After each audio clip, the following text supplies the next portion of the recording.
मित्रांनो, नमस्कार. मित्रांनो, या यूट्यूब चॅनलमध्ये आपले सर्वांचे मनपूर्वक स्वागत. मित्रांनो, आपले नाव व्हावे असे प्रत्येक व्यक्तीला वाटत असते आणि त्यासाठी खूप प्रयत्न व्यक्ती करत असतो. वेगवेगळ्या मार्गांनी व्यक्तीचे प्रयत्न सुरू असतात. आपल्याला प्रसिद्धी कशी मिळेल, आपले नाव या जगामध्ये रोशन कसे होईल, असा विचार व्यक्ती करत असतो. मित्रांनो, आपल्यालाही वाटत असेल की आपले नाव व्हावे, लोकांनी आपल्याला ओळखावे. मित्रांनो, यासाठी काही गोष्टी करणे खूप महत्त्वाचे आहे आणि समजूनसुद्धा घेणे खूप महत्त्वाचे आहे.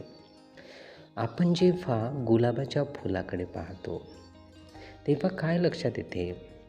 हवा तिथून जर जात असेल तर हवेसोबत या सुगंधी फुलाचा गंध जो आहे तो दूरपर्यंत पसरला जातो.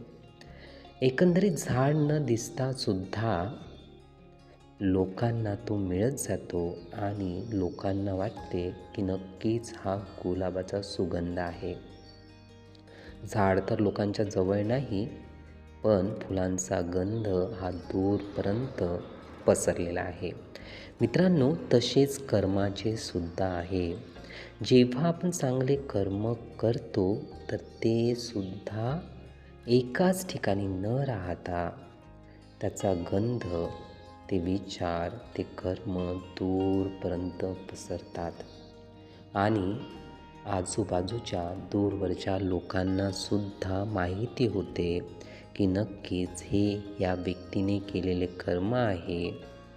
मित्रांनो, जेव्हा माहिती होते तेव्हा ती माहिती कर्मामुळेच होते असे म्हणता येईल. म्हणून कर्म हे श्रेष्ठ आहे. कर्म अधिक चांगल्या पद्धतीने आपण केले तर नक्कीच त्याचा गंध हा दूरपर्यंत पोचल्याशिवाय राहणार नाही आणि आपले नावसुद्धा प्रसिद्ध झाल्याशिवाय राहणार नाही. मित्रांनो, हे विचार, ही माहिती नीटपणे ऐकून घेण्यासाठी आणि आपला अमूल्य वेळ देण्यासाठी आपले खूप खूप धन्यवाद. आपले जीवन खूप सुखी, सुंदर, आनंदी आणि यशस्वी होण्यासाठी आपल्याला भरभरून खूप खूप शुभेच्छा.